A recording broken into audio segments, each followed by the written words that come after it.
Hi, this is Joe again with another review. For the sake of this video, we're going to be discussing Wrestlemania 30. Of course, which took place in the Superdome in New Orleans, Louisiana on on April 6, 2014, which was 6 years ago. Of course, as you know, previously a couple years ago, I reviewed, I think it was the first 10 WrestleManias. So I'm going to skip over about 20 of them, pretty much. And the reason I'm doing it this way is because recently ESPN, past weekend, showed WrestleMania 30, or an encore presentation of WrestleMania 30. And of course, this coming weekend, they're going to show WrestleMania 32, which took place in Dallas, in the newest stadium the Cowboys have in Dallas, which broke the attendance record. Over 100,000 people there, and probably will do a review of it when I see it, when I see that WrestleMania. But for the time being, I'm going to stick with WrestleMania 30. Like I said, it took place in the Superdome. Of course, what they should have done was should have had this move one at Madison Square Garden. And it seems like almost every 10 years, they had WrestleMania and Madison Square Garden, because they had the first one there, they had the 10th one there, they had the 20th one there, WrestleMania 20 there, and I'm not sure about WrestleMania 25, if they had WrestleMania 25 back in Madison Square Garden, which would be more than appropriate for the silver anniversary. Excuse me, anniversary right here, because the stupid coronavirus, all the barbershops in my neighborhood are all shut, so I can't get my damn haircut. I'm distracted with that. But they should have had WrestleMania 30 in Madison Square Garden again. Unfortunately, they never had a WrestleMania in Madison Square Garden. I think after WrestleMania 20, they never had one since then. Which is a shame, because that's when first WrestleMania happened, and of course now they gotta have this big, basically in a football stadium, to have as many people as they can in the arena. But if they don't have a Hulk Andre match as a main event, or modern audiences, maybe a Rock Stone Cold Steve Austin match, or John Cena Undertaker match, or let's see, a good match today might be Randy Orton versus the Undertaker. I think we think they actually did that once. They had to come up with a huge, or bring back The Rock and have him wrestle Randy Orton or something, or have a Brock Lesnar Randy Orton match, which that might be a good match if they did that in WrestleMania. And I think they might have done that, because I lost track of what's really going on in wrestling, because I'm really watching now. Because it's not as good as it used to be. Well, getting back to WrestleMania 30, this was memorable for two particular events. One of them is the Daniel Bryan situation. Because Daniel Bryan was in this moment in his career, was a big fan favorite, but only because he was against, or I should say, the Authority, led by Triple H and his wife, Stephanie McMahon, were against Daniel Bryan. It was not, according to the storyline, it's not that they felt that he wasn't a bad wrestler or a bad worker and stuff like that. They just felt that he wasn't, quote, championship material, unquote. So what they're trying to do is trying to screw him as much as they possibly can. And so what they came up with was, okay, if Triple H challenged him to a match, so okay, if you beat me in a match, at WrestleMania, you get to be in the main event. Which, of course, turned out to be was Batista versus Randy Orton for the championship match. And instead of being a one-on-one match between the two of them, which I think they would have been a damn good match, it was just Randy Orton and Batista, because both are very good workers, to throw Daniel Bryan in there. And of course, Batista and Randy Orton, both of them, were not happy. Well, I know they were happy in reality, but at least in the storyline, they were not thrilled over the fact of the possibility of a possibly could be a great one-on-one match, making a triple threat match. Me, I don't think it should have been a triple threat match. It should have been a one-on-one match, and at WrestleMania, I think that's what they should have been. Maybe two of them, but they had to, put a stupid triple threat thing in there, a possibility. So the first match was Triple H and Daniel Bryan, and Daniel Bryan, even though he got the crap beat out of him by Triple H, he still ended up winning, and so he's going to be in the championship match at the end of the night. One of the other matches that became a big thing was the first time ever you had a 30-man over-the-top rope battle royal at WrestleMania, which has been a long time since you had a battle royal in WrestleMania, but this one was going to be dedicated to Andre the Giant. It was called the Andre the Giant Memorial Battle Royal, and of course, we all know that Andre the Giant was the king of the Battle Royal because he won the most Battle Royals in wrestling history. So they had 30 guys all in the ring at the same time, which is like a huge deal. Because I like the Royal Rumble when they gradually put 30 guys in the ring by timing it.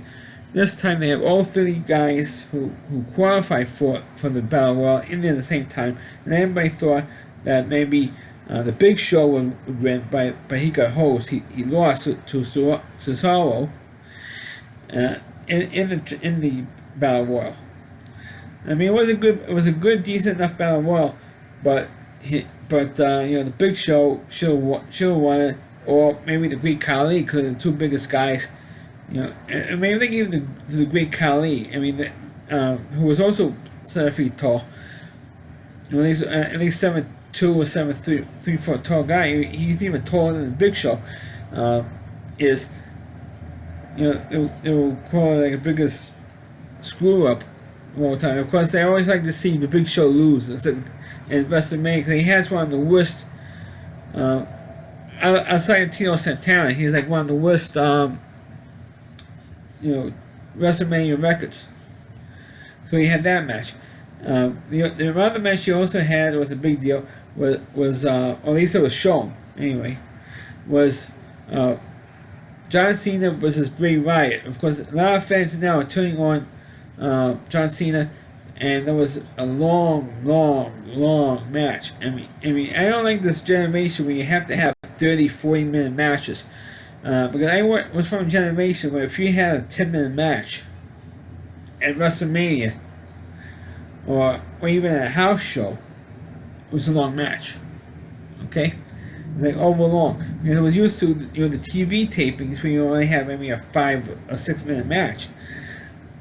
Here, that's when like a wrestling superstar was wrestling against some scrub, wrestler on TV, on talking about the old Wrestling Challenge or Wrestling Superstars, or Superstars, it was actually was Superstars, a wrestling show, which, they had one of the big name stars against some Steph, who always loses. They're one of the jobbers, as they call him. They call him a jobber, who comes on, does the TV tapings with us to make the superstars look good.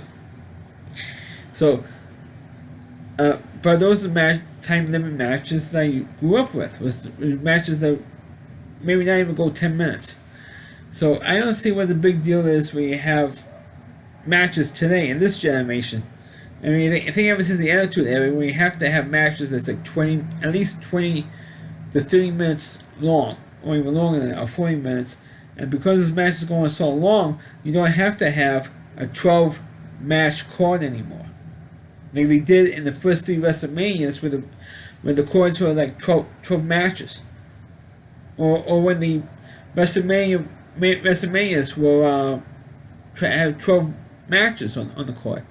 Now you have, with the exception of WrestleMania 4, we have I think about like 17 matches total, including the Battle Royal. I think you had about 16, 17 matches in total. So, but in WrestleMania 5, I think you had about 14 matches for WrestleMania 5.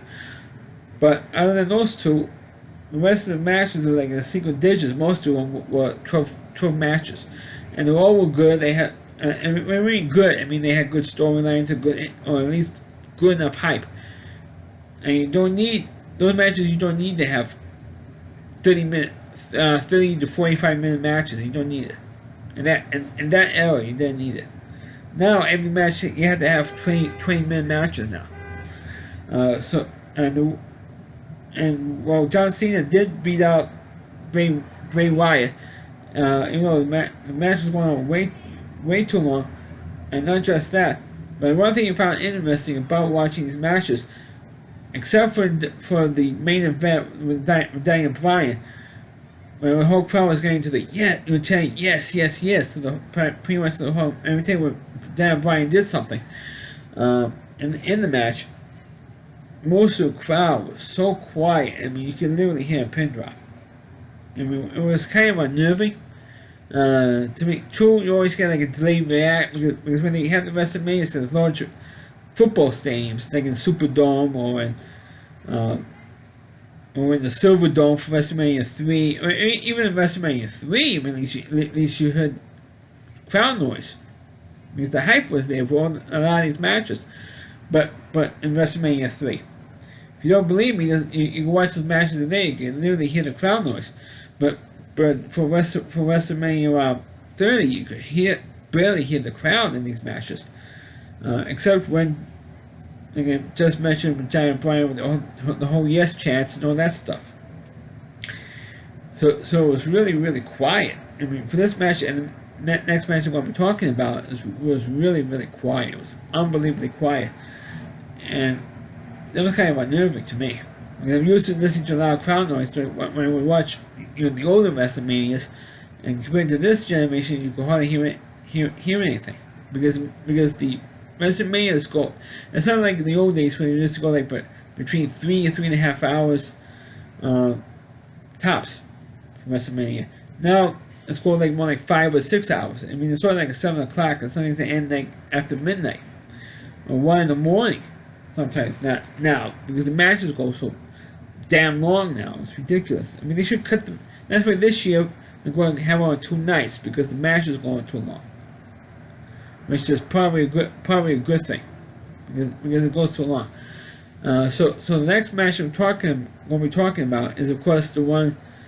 Well, I should mention Daniel Bryan the main event first, because the other match had more of an impact. And that's the Undertaker Brock Lesnar match, which should have been the main event, but the championship match was made the main event, and Daniel Bryan did somehow, beat all the odds and won the championship match. Which, like a couple of weeks later, he had to give up the championship belts because he had an injury and he had to, retire. But there was a very good storyline they had into that WrestleMania. Even though, like I mentioned earlier, they should not have the triple threat thing. And I don't like the triple threat thing. It should just be a one-on-one match for the championship belt, no matter who the 2 wrestlers are. Of course, this, other than the Daniel Bryan thing, the other thing that WrestleMania 30 is known for, that of course everybody knows about, is of course the end of the Undertaker's winning streak of WrestleMania, which ended with Brock Lesnar defeating him. Of course, it was also a very long, extremely long match. I think it was at least a half. I think it was like more than half an hour. I think from introduction to the end of the match was at least 45 minutes. I mean, it was extremely long. And I'm watching. Just watched this thing last night, and I can't believe how long that match went. Just couldn't believe. And there was even one point in the match when the Undertaker was off his feet for like 5 minutes, getting beat down by Brock Lesnar, and he still managed to kick out and stuff like that. And both wrestlers did use their own classic moves, and Brock Lesnar did use his F5 finishing move on the Undertaker like 3 times, and on the 3rd time he got beat. It wasn't some quick, like when Hulk Hogan lost the Ultimate Warrior at WrestleMania 6, he didn't immediately kick out right away. And Hogan kicked, as soon as the referee counted 3, Hogan kicked out. The Undertaker did not kick out. I mean, he stayed lying on the mat for a good amount of time after the match was over, and it was and the look, and what's really sold it was the looks on people's faces, on the fans who Undertaker were like that, and I couldn't believe it. People were holding their heads. People got sick, and not only that, but they were stunned that the Undertaker actually lost at WrestleMania. Now, in a previous WrestleMania review I did, I think it was WrestleMania 7, because it was the first WrestleMania that the Undertaker was in, and he started his first WrestleMania match was against Jimmy Snuka. Now, what a lot of people forget, true, he beat 21 other guys during 21. He won 21 matches during his streak. But a lot of people forget there was a couple of times when I think he wrestled Shawn Michaels, I think 2 or 3 times in WrestleMania, and he also beat Triple H, I think at least twice. So if you count, now I think it's maybe like 17 or 18 different wrestlers. During that streak, and I think it's less than that. I think it's maybe approximately about 15 wrestlers before he finally lost. As if you count how multiple times he wrestled Shawn Michaels and Triple H, he didn't wrestle 21 different guys. I mean, he didn't do that. Even Hulk Hogan didn't do that, because he wrestled Andre the Giant twice in WrestleMania. WrestleMania 3 and 4, he wrestled Hogan. I mean, Hogan wrestled Andre, and of course all the other times he just wrestled the same guy once. He wrestled Sergeant Slaughter once, the Ultimate Warrior once, Randy Savage once, King Kong Bundy once. He was in 2 tag team matches. WrestleMania, the original main event for the original WrestleMania, he was in a tag team match, and for WrestleMania 9, which was really his last, really his last WrestleMania, until when he wrestled Vince McMahon in the WrestleMania match, and then he wrestled The Rock, I think, and then The Rock in WrestleMania 18. I think the Rock match came first. I think you might have gotten it wrong. I think the Rock match came out first, and then the Vince McMahon match. But at least he also wrestled those guys once. So the only guy he wrestled more than once was Andre the Giant. And the same thing with Randy Savage. Even though he was also in a bunch of WrestleManias, he also wrestled. He didn't wrestle the same guy twice. He never did. And he had a pretty good, except for WrestleMania 5 and WrestleMania 7. He had no. I think also WrestleMania 6. He lost 3 WrestleMania matches in a row. Randy Savage, but he won WrestleMania 2. In WrestleMania 3 he lost. He won all the matches. There was 4 matches in WrestleMania 4. He lost in WrestleMania 5, WrestleMania 6 in a tag team and a mixed tag team match with Dusty Rhodes and Sapphire, and he had Cincinnati Sherry in his corner and on his side in WrestleMania 6. WrestleMania 7 he lost to The Undertaker. WrestleMania 8 he beat Ric Flair in a classic match, and then he wrestled He didn't wrestle WrestleMania 9. He wrestled Crush in WrestleMania 10, and that was his last WrestleMania match. But he had like almost a 500 record, Savage. But he never wrestled the same guy twice. But The Undertaker did. He wrestled Triple H, I think, like 2 or 3 times. And Shawn Michaels, he also wrestled him about 3 times. He wrestled Batista. He wrestled Kane.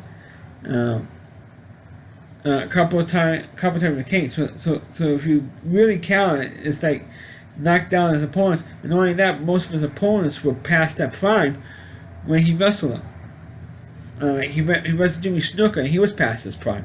And then WrestleMania 12, he wrestled King Kong Bundy. It was like the first time in like 10 years that Bundy, after about like 10 years, 9 years. Bundy came back, and the first time he actually had a WrestleMania match in like 9 years, since WrestleMania 3. So he came back, and he beat Bundy. And he also had that one of the worst matches of all time, which WrestleMania matches of all time, which was against him against Johnny Gonzalez. So a lot of the matches, especially early on in the streak, were terrible. And then when it got to 10, 12, 13 wins in a row, then it really became a big thing. And said, okay, who's the Undertaker going to beat this year in WrestleMania? And of course, he getting more and more. The Undertaker matches were getting even more and more popular than, in some cases, the main event. Even though the Undertaker did have some main event matches at WrestleMania, championship matches, but they made a whole big deal over his streak. And a lot of people, if you really analyze the Undertaker's streak, a lot of his matches were terrible. Especially, I would say about roughly half, or almost half of his matches in WrestleMania were terrible matches. If you analyze the matches themselves, you say, wow, look who he beat. The match, I also beat Jake the Snake, who was his last it was his last match for like a few years. He went to WCW, then he came back. I think he had like maybe one more WrestleMania match after that. After he briefly returned to the WWF, he had a WrestleMania match. Jake the Snake. But look who he had: just Jimmy Snuka, Jake the Snake, King Kong Bundy. Johnny Gonzalez, then King Kong Bundy. And I think about 4 of his first 5 or 6 matches, he had wrestlers who were past their prime, or at least in Jake the Snake's instance, he was leaving the company after that. So they made a whole big deal over nothing, really. And the outrage after this match was unbelievable. And I remember that Brock Lesnar, I don't know if it's true or not, but I'm sure it must have gotten some death threats because of his ending the Undertaker streak. And then later on, Roman Reigns got a lot of flack because he was the second person to defeat the Undertaker in the match. And I think ever since he lost, I think he's like 23-2 or 22-2 at WrestleMania. I think he won like 22 matches or something in WrestleMania. It is an incredible stature because you have to be in the company for so long as the Undertaker was, to have all those matches. I don't think even Hogan had wrestled 20 times in WrestleMania.